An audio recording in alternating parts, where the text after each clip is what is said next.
Never stop reading Bible. And today, we're diving into some specific passages from Jeremiah. We're looking at chapters 45 through 48. Okay, let's unpack this then, because before we get to the big picture, the empires and all that, we start with someone very relatable. We start with Baruch. Ah, Baruch, yes. Yeah. He wasn't just some background character. He was Jeremiah's friend, his student, and crucially, his scribe. The one writing it all down. Exactly. And more than that, he was actually delivering Jeremiah's messages, even going to the temple when Jeremiah himself couldn't. Yeah. That took guts. Definitely dangerous times.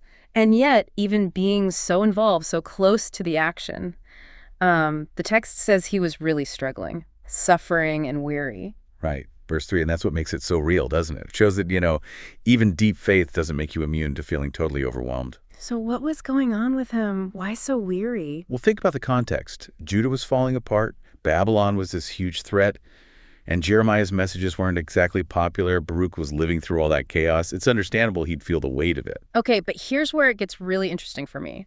God's response through Jeremiah. Yes. He basically tells Baruch, don't seek great things for yourself. Instead, his reward, just staying alive. The preservation of his life, that's it. Just his life amidst the coming destruction.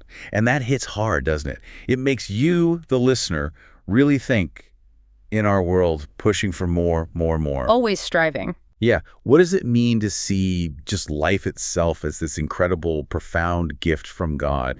It kind of flips our whole idea of success on its head. Yeah. Maybe faithfulness in the middle of chaos is its own reward. It's a powerful thought. And then, from that very personal moment, The camera zooms way out. exactly, the focus just snaps from Baruch to these massive empires. Starting in chapter 46, it's all about prophecies against other nations. It shows God's scope, right? He's not just involved with Judah. He's sovereign over all nations, all of history. So first up, Egypt, a real powerhouse back then. Oh, absolutely. But chapter 46 predicts their defeat, specifically by Babylon at Carchemish. A major historical turning point, actually. And the text describes Egypt trying to rally allies, but it was no use. Their downfall was set. Verses 1 to 12 really paint that picture. But here's a twist again, something you might miss. Okay. Verses 13 to 28. Amidst all the judgment, there's a promise of Egypt's restoration. Wow. Okay, so even for Egypt. Yes. It shows God's mercy isn't just for Israel. It extends out to the Gentiles, the other nations. It hints at this bigger plan of redemption.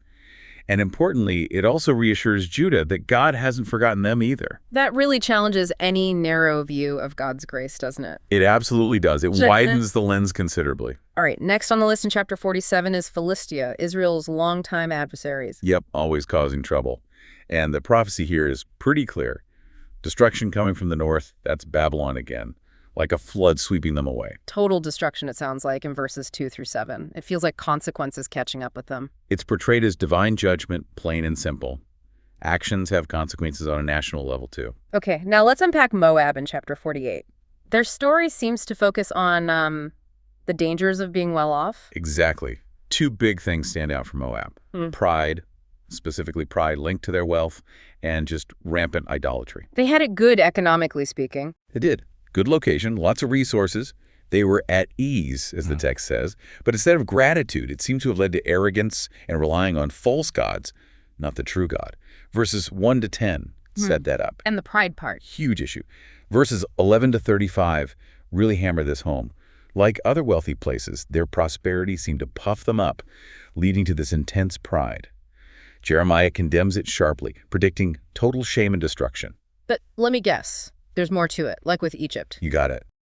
Again, surprisingly, at the end of all that judgment, verses 36 to 47 mention Moab's restoration. So that theme keeps coming back. It really does. Mercy extending beyond Israel, even after severe judgment.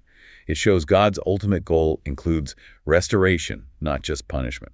The source for today's deep dive was the Center Studio.